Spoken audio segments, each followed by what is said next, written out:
I'm looking for Stockton Rural Cemetery, which isn't really that far from downtown. And I noticed the cemetery is spelled a couple different ways on the street signs, which is kind of funny. The cemetery on the right here is called the San Joaquin Catholic Cemetery. And according to Google Maps, the Stockton Rural Cemetery is right next door at the end of the street and behind the San Joaquin Catholic Cemetery.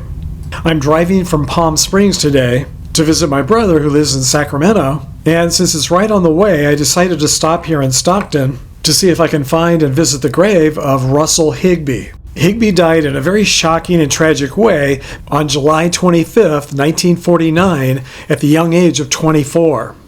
His wife Beverly had died in childbirth less than 4 months earlier on April 1st, and she was only 22 years old. The baby survived, but sadly she didn't.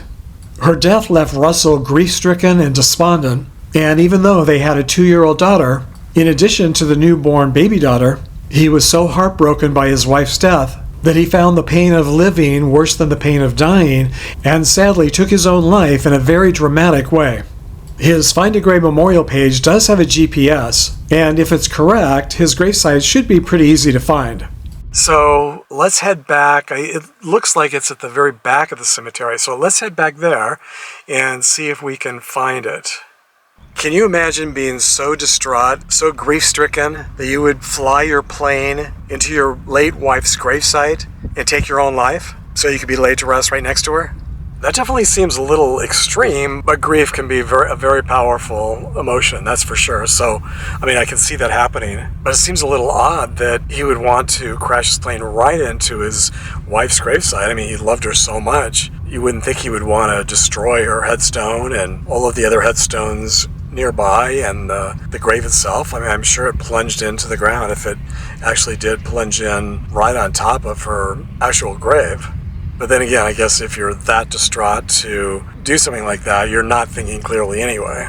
Seeing his gravesite here in person, though, really makes me wonder about a number of different things.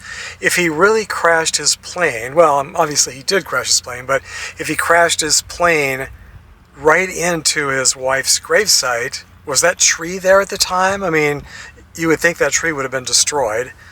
Now, I guess it's been quite a long time, so that tree could be new, although it looks really old. And what about all the other gravesites that were nearby? Did they all have to be replaced? And did everything have to be completely redone? It seems like it would have just wiped out a whole section of this cemetery.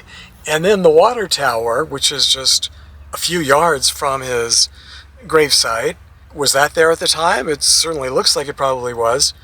And so does the brick building here, which looks like the maintenance yard, or maybe that was the office at the time. I'm not really sure. It's like, this is supposed to be the office back here. The arrow directs you back to this area, either this brick building or that brick building. And they certainly look like they could have been here back when the cemetery was first opened. So I guess if he was a good pilot, he could have avoided the buildings and the water tower and the tree. I'm not so sure about that tree, because that's like right on top of the gravesite. So maybe that is a tree that was planted later. And it looks like this is a train depot or something right behind the cemetery. I don't know why, but I always love seeing trains passing by cemeteries. And it's something that I see a lot in cemeteries all across the country. This week I want to give a shout out and a very big thank you to my newest channel supporters, Barbara Louise, Nancy Elward, Cliff Sheffield, and Jeffrey Murter. Thank you all very much for your extra generous donations to this channel using Patreon and also YouTube Super Thanks.